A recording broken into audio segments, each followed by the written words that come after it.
The givers and the takers. Henry Drummond once said, "There is no happiness in having or getting, but only in giving." During your life, you will interact with basically two types of people, givers and takers. Which of these two groups of people you decide to spend your time with will determine just what kind of person you are. Let's look at both. The takers.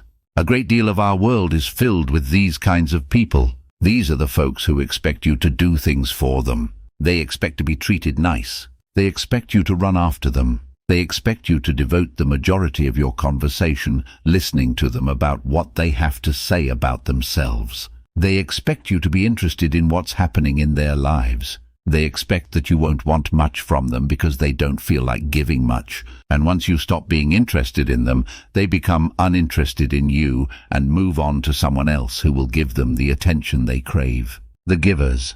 Think of them as the rare group of people who are the most successful on the planet. Sure, some takers can be very successful, but their success lasts for only a short time. Not only that, they can never be truly happy or successful because they are so consumed by getting that they never developed the mindset to give to others, help others, and enjoy the success they have. These people have never learned one of the greatest laws of success. You must first give before you can get.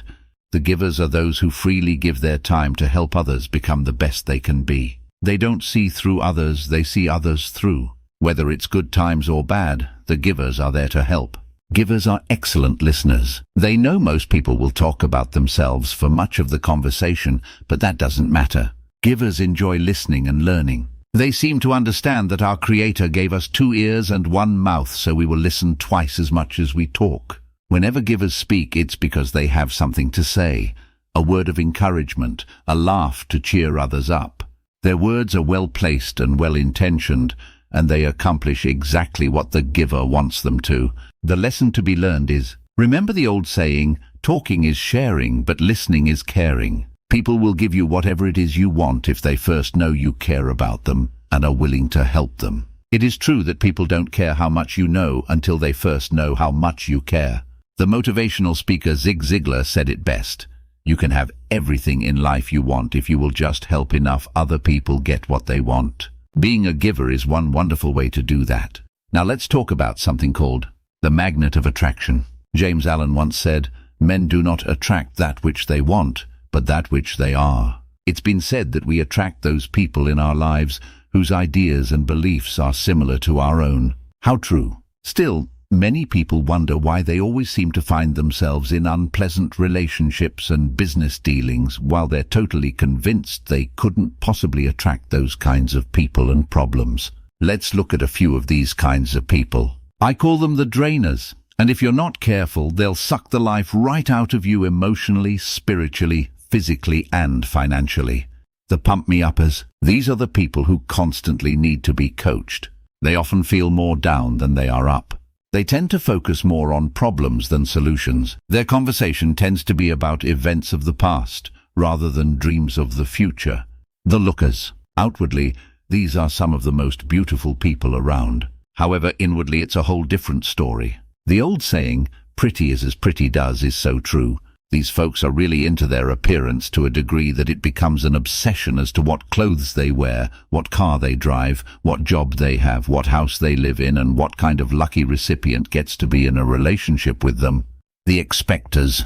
You can never do enough for these people. Not only do they expect you to be there for them emotionally and physically whenever they want, but when you're not, they become upset and blame you for being selfish. The abusers. Guilt and physical abuse are the 2 biggies for these people. They're masters at making you feel like dirt, turning their problems into yours, and playing with your emotions and life like you're a puppet on a string. They should also be called the withholders because whatever relationship they're in is on their time schedule and on their terms. The uncommunicators. These folks want you to feel sorry for them. They pretend like they can't open up.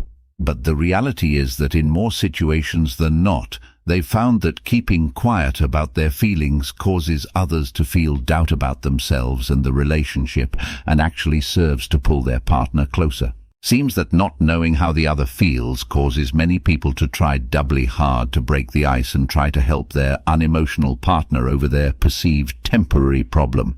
The neglectors. These are the people who love when you do things for them. Yet when it comes time for you to receive love and affection back, they give only a little, if at all.